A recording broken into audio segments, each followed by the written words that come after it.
So close to a good buck today. 170 buck, 55 yards, and they busted me.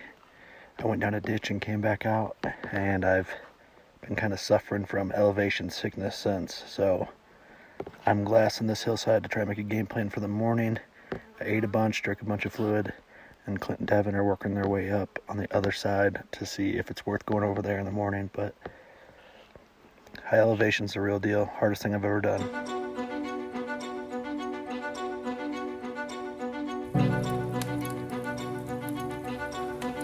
How you feeling, Curt? You feeling a little warm? I'm actually not bad. It's just on my back, like the chair's kind of blocking. It's my back. Your back too? Not really. It's not bad yet. Your back? Missy Elliott. You got it right. It's our girl, Dirty. Sturdy. I've been tattooed to Missy Elliott quite a bit in the background.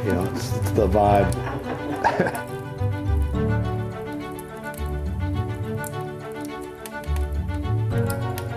All right, when you're ready, we go. So my dad passed away April 11th of 21, which basically turned my life upside down. He's my best friend, my hunting buddy, lifelong, just, I don't know, he was everything to me.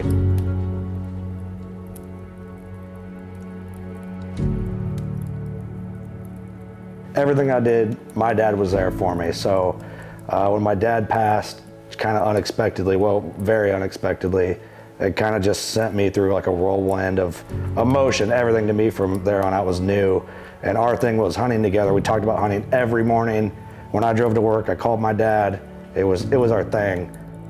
So when my dad passed, I already had plans on trying to draw a Wyoming mule deer tag out in Wyoming. My dad's birthday is September 3rd, mine's the 6th, and we planned to hunt over those dates.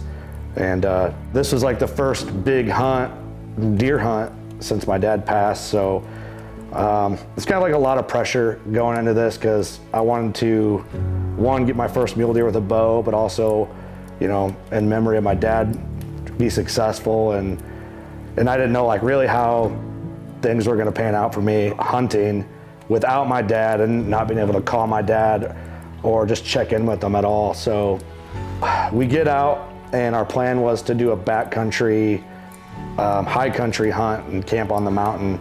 We had thunderstorms move in on us, and I'm in a backcountry tent with holes in it, and we're getting hit with lightning where, I remember we took cover in the tent.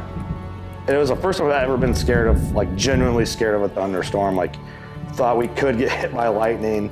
And I remember we're all three in our tents while this thunderstorm sets in. And I remember Devin yelling, "If the hair on your arm starts standing up, we got to bounce off the side of this mountain and we got to get into different cover," because we were pretty exposed. Riding the storm out here, holding the tent up. There's a giant hole. Lightning's getting a little scary.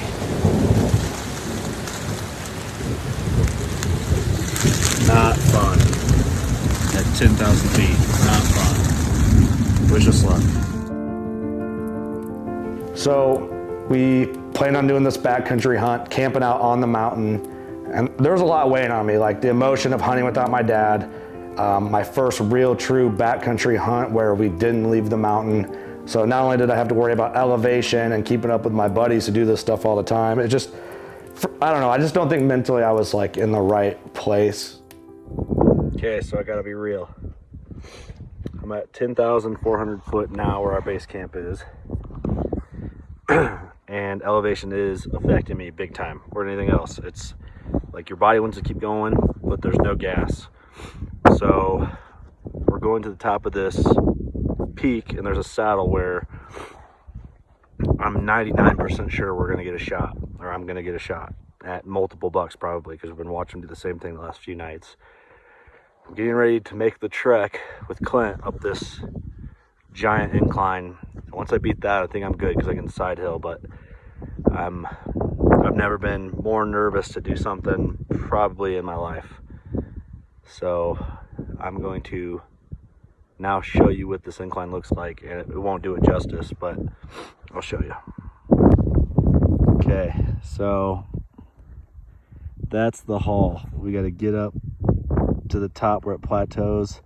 and then we'll side hill and get to that saddle, and then there's another peak we got to get to. So I'm just kind of mentally preparing myself. I'm a little worried about elevation sickness on there, but I'm gonna take my time. I think it's gonna take a couple hours, but I gotta try it. No tough guy stuff here. I'm hurting. My buddies are up there for me. I was the only one with a tag, and they're watching me struggle through the elevation and just struggle through the hunt. I think I was struggling emotionally, just mentally all around, and then physically. And I just got sick right off the rip. So I was pretty emotional from that. Like, I felt like I was letting my dad down. I felt like I was letting them down.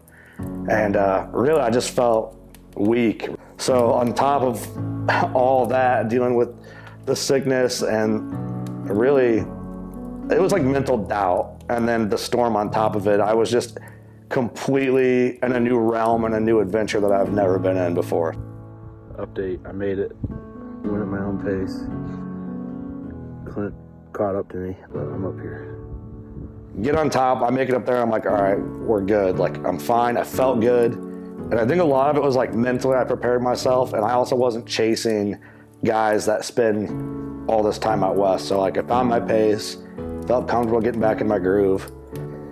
So we get onto the glassing spot, which I remember looking at the inReach, and it was at 11:1. And since we have no cell signal out there, we use radios to talk instead, and I had an earpiece in. And I remember sitting down in the saddle where we thought these bucks would come over, and Clint was up on the main glassing point, and he said, hey man, after a few hours, hey man, there's a couple bucks below you. All three of them are shooters.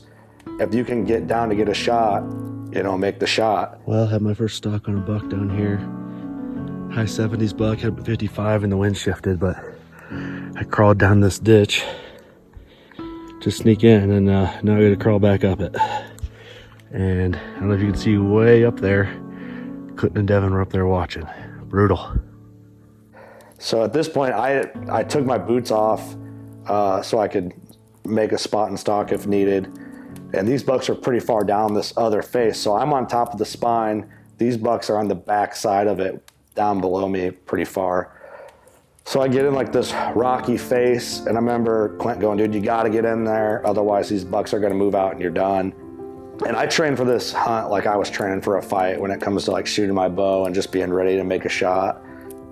I range the deer and they're far. It's a shot I can make, but it's far. And I remember Clint saying, he's like, dude, you can make that shot. I've watched you make that shot. You can do it. And I remember drawing back. And when I'm shooting this buck, he's below me, like steep angle downward shot. And I remember drawing back and not feeling good and letting down, and then drawing back again. And then it was like something just felt like I was gonna make the shot. I don't know how to explain it. Like, I felt like the deer was gonna die. So I draw back and settle and squeeze off the shot. And it was a long shot, and with the angle, I remember watching my arrow cut high because of the angle. I'm thinking, I just shot over the other mountain. That was just a complete mess. And watching the arrow just fall in perfectly where it needed to go. And this buck just dropped and started rolling down this mountain.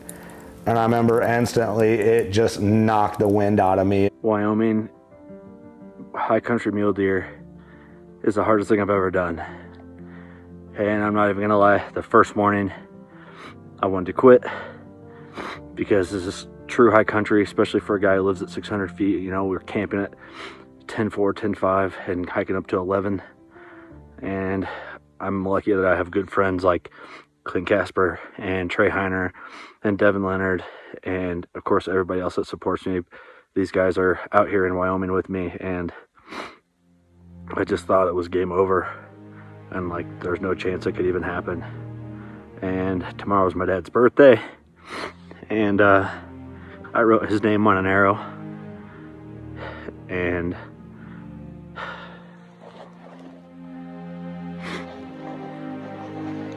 it paid off. That's it. Peace out. The cool, unique thing about this is that Clint's still on the mountain, on the peak, and he just starts screaming. Like, I can just hear him just hollering from just being excited, and it gets me hollering. And then, but Devin's on the other side where we originally glassed from, where we seen these bucks go into the saddle. So Devin hears this all the way across the canyon, hears Clint yelling, and Devin immediately just takes off running our way and cuts through this whole entire bowl through the mountain our direction. I didn't know that at the time, but instantly he just took off. I panic from seeing this buck roll down the mountain and not thinking clearly, that I dive off the mountain and slide down to this deer, just, I don't know, just not thinking clearly in the excitement and the emotion of it, and just start chasing after this buck. Well, this buck was in full velvet when I shot him too, and when he gets to the bottom, his velvet is just shredded and bloody and just a mess. My first high country mule deer in Wyoming, September 2nd, 2021. We started up there. We ended down here, and I think my feet are dying, and I got a long hike out, but it's gonna be worth it. Never forget this day.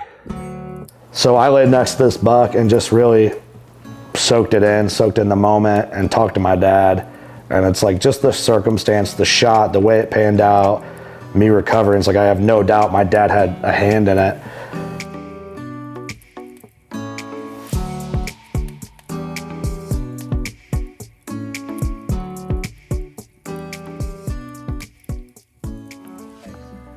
Curt, what do you think of your buck, dude? Couldn't be happier. It's pretty awesome. That's sweet, dude. Clint, what do you think, bud? Mission accomplished. Yes, sir. Brutal. It was a buck for Papa Dave, and we pulled it off. So it was a hunt I'll never forget, and I know he was along for every step of the way. So.